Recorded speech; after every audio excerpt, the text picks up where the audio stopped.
For 12 years, Marcus never missed a day. Not one. He was first in every morning. Last to leave every evening. He worked through lunch. He worked through weekends. He worked through his daughter's first birthday party. Calling in from the car park. Cake on the table inside. His wife cutting the first slice alone. Because Marcus had a deadline. That could not wait. Nobody in that office worked harder than Marcus. Everybody in that office knew it. His manager said it in meetings. His colleagues said it quietly behind his back. The way people say things that are true and uncomfortable at the same time. Marcus worked harder than all of them. And after 12 years, he had less than most of them. Less savings. Less security. Less options. The same desk. The same title. A salary that had barely kept up with the cost of living. He was not lazy. He was not careless. He was not unlucky. Marcus had made one mistake. And he had made it every single day. For 12 years. Without knowing it was a mistake at all. Marcus was 38. When he finally saw it. He grew up in a home where work was the answer to every question. His father worked 2 jobs for 30 years. His mother cleaned offices on weekends. While raising 3 children during the week.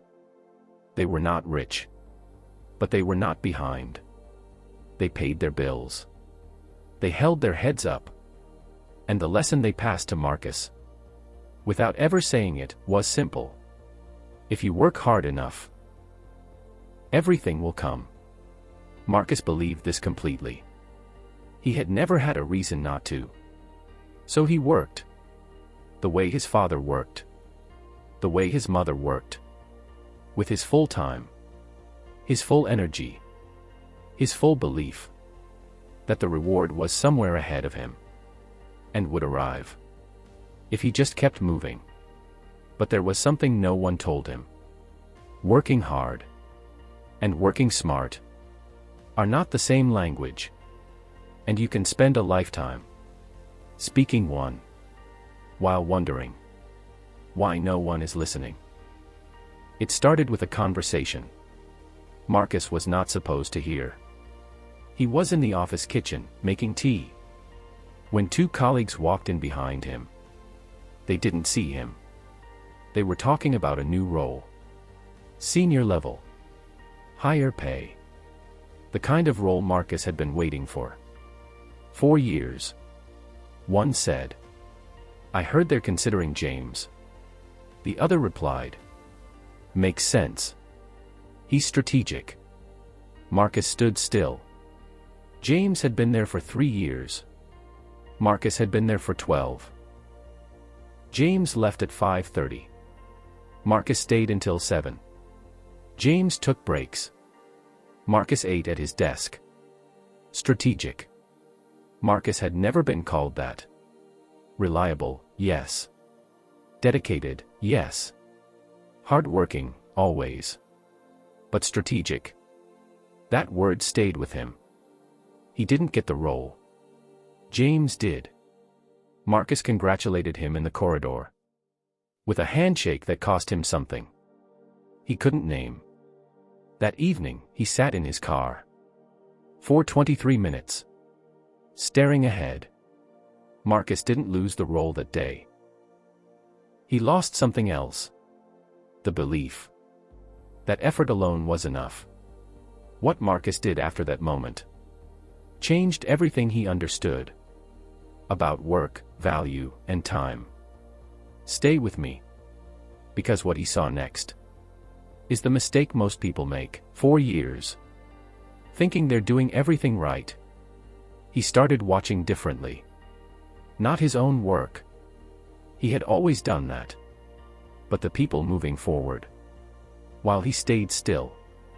He watched James. Marcus finished work. James made sure it mattered. Marcus completed tasks. James chose tasks. Marcus solved problems. James asked why the problems existed. And who needed to know. Marcus delivered. James positioned. Both were working. But only one of them was being seen. Marcus had been producing. James had been positioning. And the worst part? Marcus thought he was winning. He thought staying longer meant moving forward. He thought effort guaranteed progress. But effort without direction is like running fast in a room with no doors. You exhaust yourself. You go nowhere. Marcus had been running for 12 years. Not because he wasn't capable. Because no one had ever shown him what to aim at. That was the moment everything became clear. Not loud. Not dramatic. Just undeniable. He wasn't behind. He was pointed in the wrong direction. Marcus didn't stop working hard. He worked differently. Before every task, he asked one question. Who needs to see this? And what does this open? If the answer was nothing, he minimized it. If the answer mattered, he focused on it fully. He spoke in meetings. Not more. Better. One clear point. One insight that showed he understood. More than just the task. He made his work visible. Not loudly. Not artificially. But clearly. Intentionally. 8 months later, he was given a small project. Not a promotion. A door. He walked through it. 14 months after the kitchen conversation, Marcus got the promotion. Not because he worked harder. Because he finally understood what his work was for. Marcus still works hard. That part of him never changed. But now, his work moves something. He thinks about his daughter sometimes. The birthday he missed. The evenings he lost. The years he gave to effort that was invisible. He thinks about his father too. A man who worked his whole life without ever being shown there was another way. Marcus isn't angry. He just sees it now. Clearly. Hard work is not the problem. Invisible hard work is. The kind no one sees. The kind that opens no doors. The kind that keeps you busy, but never moves you forward. Marcus gave 12 years to that. You don't have to. Because hard work builds a life. But only when it's seen, directed, and remembered. Otherwise, it just disappears.